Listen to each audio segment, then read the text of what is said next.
में तीसरी बार अपनी ताजपोशी की तैयारी में हैं शी जिनपिंग। आज से शुरू हुई सीपीसी की बैठक में जिनपिंग ने मंच से ताइवान को लेकर अपनी मंशा साफ कर दी है। अपने भाषण में जिनपिंग ने हांग का उदाहरण देते हुए साफ कर दिया है कि वो ताइवान पर किसी भी कीमत पर कब्जा करेंगे। तो वहीं शी ने इशारों में अमेरिका को भी चेतावनी दी है, लेकिन जानकारों का मानना है कि शी जिनपिंग के तेवर भले ही ताइवान को लेकर आक्रामक हों, लेकिन जिनपिंग के लिए ताइवान पर हमला करना या कब्जा करना आसान नहीं है और ताइवान के साथ जंग छेड़ने पर चीन को इसके गंभीर परिणाम भी भुगतने होंगे।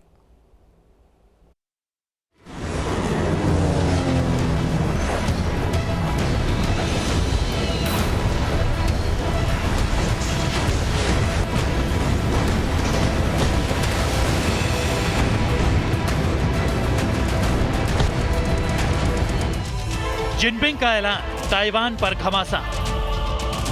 शी की तीसरी पारी, दुनिया पर पड़ेगी भारी। हांगकांग का बताया, ताइवान को डराए।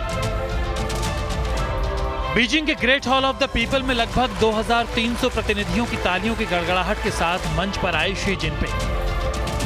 तीसरी बार चीन की सत्ता हासिल करने के करीब पहुंचे शी जिनपिंग ने दुनिया को ऐसा मैसेज दिया जिसने आने वाले वक्त में तीसरे विश्व युद्ध के दरवाजे खोलने की मुनादी कर दी। ताइवान के साथ विवाद के बीच जिनपिंग ने दुनिया को हांगकांग की याद दिलाई। जिनपिंग ने हांगकांग के बहाने ताइवान को सीधी चेतावनी दी। जिनपिंग ने कहा कि हांगकांग में पहले अराजकता फैली हुई थी। जिनपिंग ने हांगकांग में अराजकता को कंट्रोल करने का हवाला दिया। जिनपिंग ने साफ किया कि ताइवान में अलगाववाद के खिलाफ चीन ने संघर्ष किया। जिनपिंग ने ताइवान के बहाने अमेरिका को भी सीधी चेतावनी दी। In the face of turbulent developments in Hong Kong, the central government exercises overall jurisdiction over the special administrative regions as prescribed by China's constitution and basic law of the Hong Kong Special Administrative Region, and ensure that Hong Kong is ministered by patriots. Thanks to these moves, orders have been restored in Hong Kong. Beijing के Great Hall of the People से Jinping ने इशारों में America को भी चेतावनी दी। We have resolutely fought against separatism and counter-interference, demonstrating our resolve and ability to safeguard China's sovereignty and territorial integrity and to oppose Taiwan independence.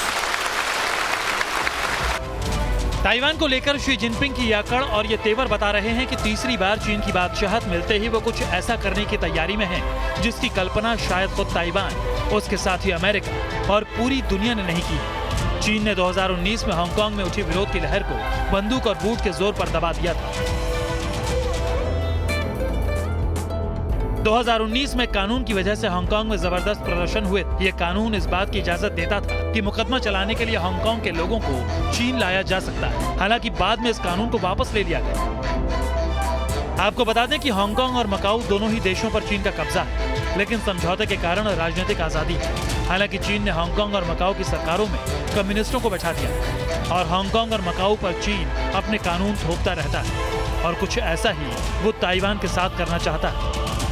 Xi Jinping corona महामारी, सख्त कोरोना नियमों और अपनी जंगी नीतियों की वजह से अपने ही देश में विरोध का सामना कर रहे हैं। सोशल मीडिया में वायरल चीन के कुछ तस्वीरों में देखा जा सकता है कि सीपीसी की बैठक से पहले बीजिंग में विरोधियों ने बैनर पोस्टर चस्पा कर रखे हैं और यही वजह है कि जिनपिंग के लिए ताइवान पर कब्जे का मुद्दा बेहद अहम हो चला है। ताइवान पर जिनपिंग की नीतियों को लेकर जानकारों का मानना है कि हांगकांग की तरह ताइवान पर कब्जा करना चीन के लिए आसान नहीं है और इसकी बड़ी वजह है हांगकांग चीन की सीमा का हिस्सा है, जबकि ताइवान चीनी सीमा से 160 किलोमीटर दूर एक द्वीप है। इकोनॉमी के लिहाज से हांगकांग उतना अहम नहीं है, जबकि ताइवान इंटरनेशनल प्रोडक्ट हब है।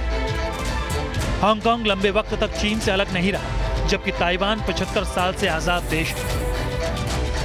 चीन भले ही जंग की कितनी ही धमकियां क्यों ना दे, लेकिन एक बात क्लियर है कि ताइवान पर हमला कर पाना जिनपिंग के लिए आसान नहीं होगा।